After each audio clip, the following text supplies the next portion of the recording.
আল্লাহ রসুল বলছে নাফরমানের কবর রাইখা যখন ফেরেশতা চলে যাবে, কবর ডান পাশের মাটি তারে একটা চাপ দিবে বাম দিকে, বাম দিকের মাটি এক ডান দিকে। আল্লাহর কসম ডান পাশের হাড্ডি পাঁজর ভাইঙ্গা ডান দিকে বাম দিকে চলে যাবে, বাম দিকের হাড্ডি পাঁজর ভাইঙ্গা।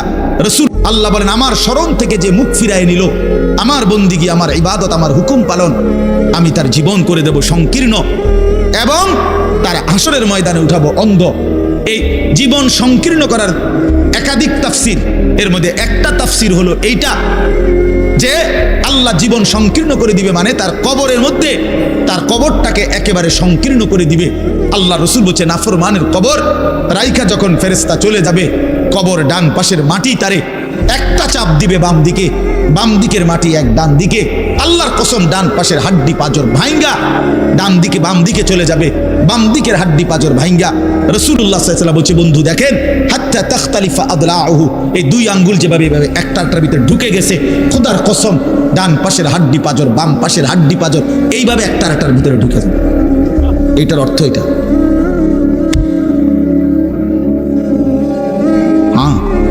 রাসূলুল্লাহ সাল্লাল্লাহু আলাইহি ওয়াসাল্লাম একদিন হযরত বারা ইবনে আযিব রাদিয়াল্লাহু তাআলা আনহু থেকে বর্ণিত, নবীজি একদিন এক সাহাবীর জানাজা পড়তে গেছেন। জানাজা পড়তে গিয়ে খালি কবরের সামনে কিছুক্ষণ দাঁড়াইছেন, তখনও ওনারে কবরে রাখে নাই, জানাজাও পড়ায় নাই। নবীজি আগে গিয়া কবরটার সামনে দাঁড়াইছে। হযরত বারা ইবনে আযিব বলেন আমরা নবীজির সাথে ছিলাম। আল্লাহ নবী সাল্লাল্লাহু আলাইহি ওয়াসাল্লাম কবরের খালি এই কবরে দেখা অঝরে কাঁদতে শুরু করছে।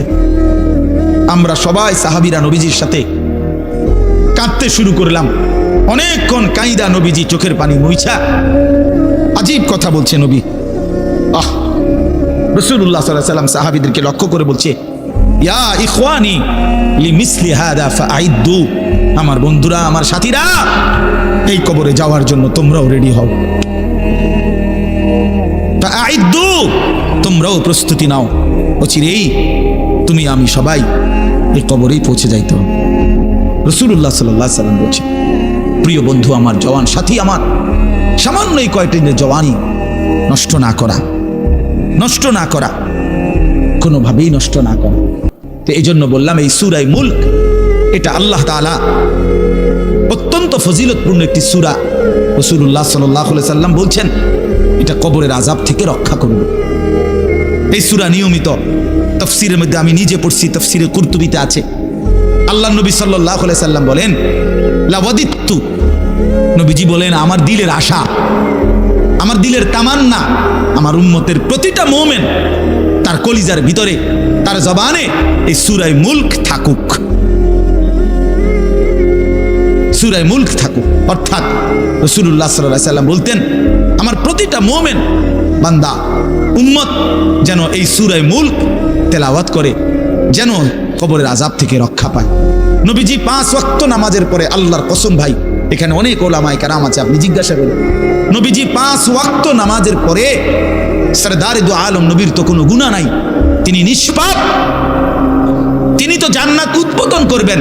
আনা আউয়ালু মান ইয়াকরাউ বাবাল জান্নাহ, নবী বলছে আমি সেই মুহাম্মদ যে প্রথম জান্নাতের দরজা আমি নাড়ব, জান্নাতের কড়া নাড়ব আমি মুহাম্মদ।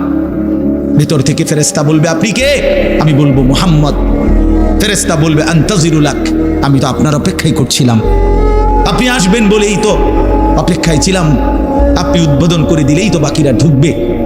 তো সেই নবী যিনি জান্নাত উদ্বোধন করবেন, তিনি 5 ওয়াক্ত নামাজের পরে ভাইয়া প্রতিদিন তিনি যেই কথাটা দোয়া করতেন, এর মধ্যে একটা দোয়া এটা, আল্লাহুম্মা ইন্নী আউযু বিকা মিন আযাবিল কবর।